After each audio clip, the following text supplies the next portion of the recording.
white with red. A man went to a hotel and walked up to the front desk to check in. The woman at the desk gave him his key and told him that on the way to his room there was a door with no number that was locked and no one was allowed in there. Especially no one should look inside the room under any circumstances. So he followed the instructions of the woman at the front desk, going straight to his room and going to bed. The next night, his curiosity would not leave him alone about the room with no number on the door. He walked down the hall to the door and tried the handle. Sure enough, it was locked. He bent down and looked through the wide keyhole. Cold air passed through it, chilling his eye. What he saw was a hotel bedroom, like his, and in the corner was a woman whose skin was completely white. She was leaning her head against the wall, facing away from the door. He stared in confusion for a while. He almost knocked on the door out of curiosity but decided not to.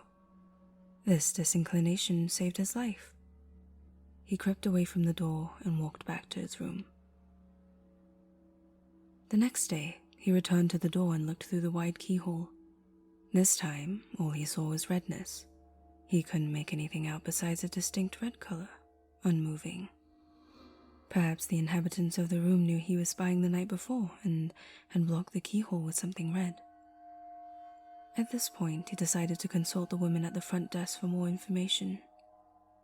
She sighed and said, "Did you look through the keyhole?" The man told her that he had, and she said, "Well, I might as well tell you the story. A long time ago, a man murdered his wife in that room, and her ghost still haunts it. But these people were not ordinary. They were white all over, except for their eyes, which were red." Distorted warning signals.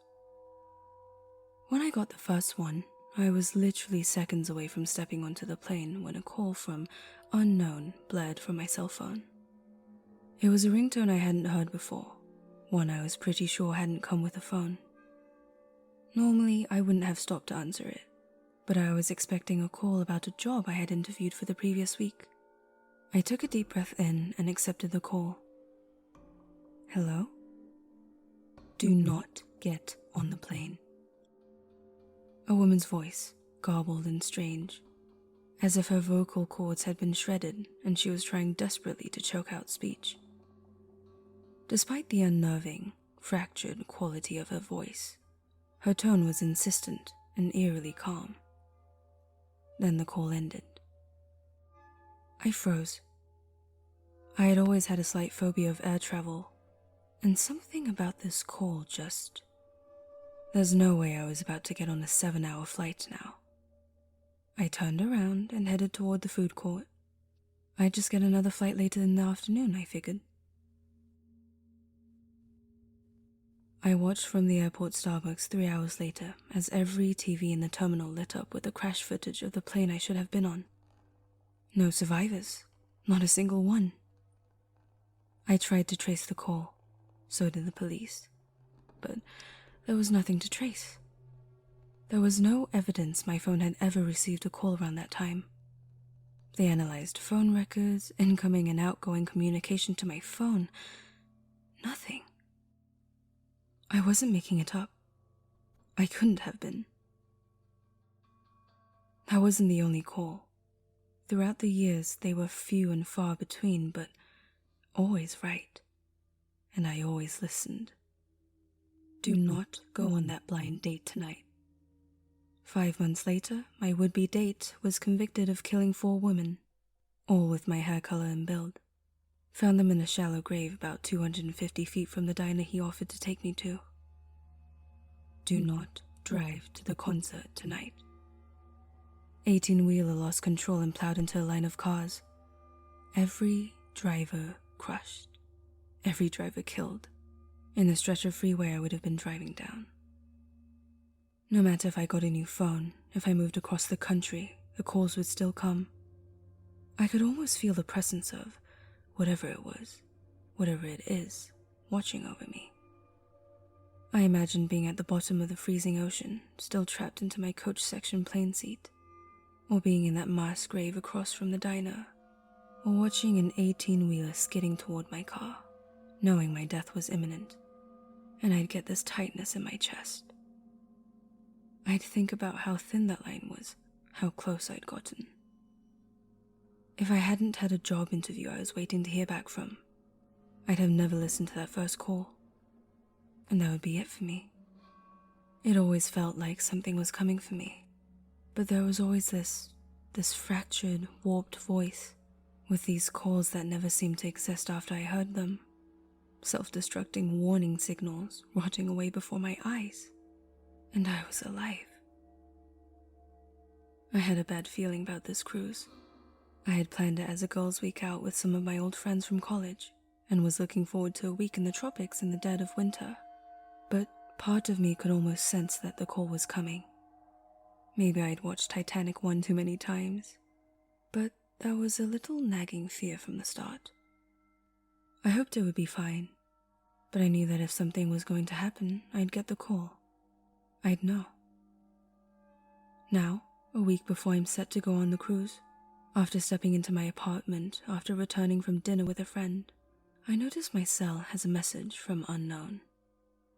They've never had to leave a message before.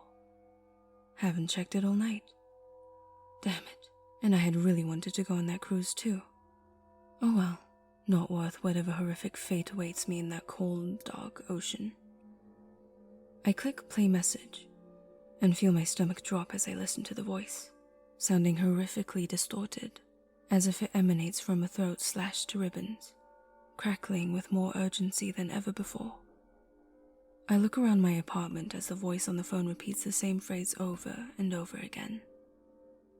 Do not come home after dinner tonight.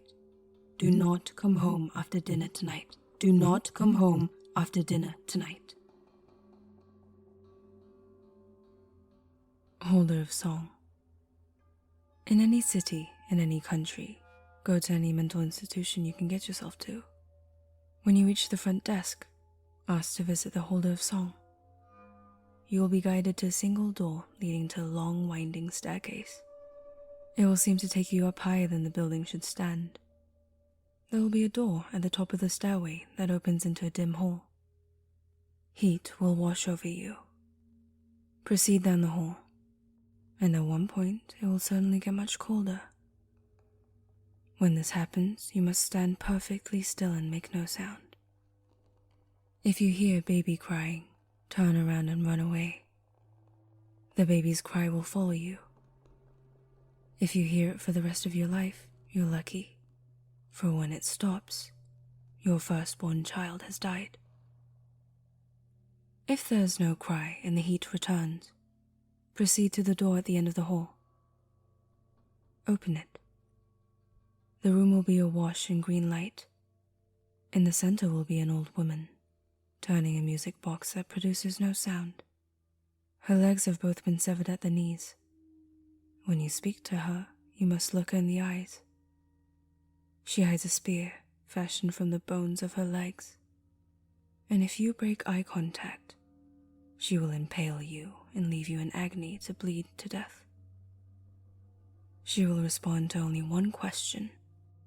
Ask her, what was the song they used to play? The old woman will begin singing. The song is in a different language, but the melody is beautiful. Serenity will wash over you. You will be presented with the image of children playing and singing. Things will turn grimmer. The children will begin fighting, then killing, then disemboweling each other with sharp rocks.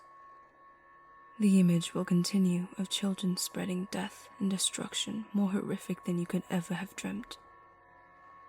But still, you remain calm and peaceful. You will see a naked boy, drenched in blood, singing with delight as he runs through a hellish wasteland, pursued by unspeakable monsters.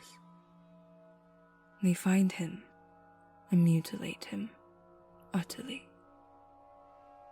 Still, the song will continue from his dead lips. An intense pain will stab at your chest. Your heart will feel like it is about to explode.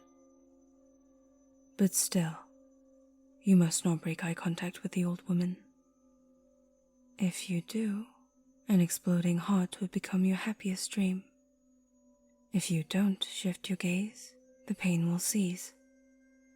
The woman will stand up, and you will not know how, and she will place the music box in your hands. The music box is object 6 of 538. When its song plays again, they will all come together.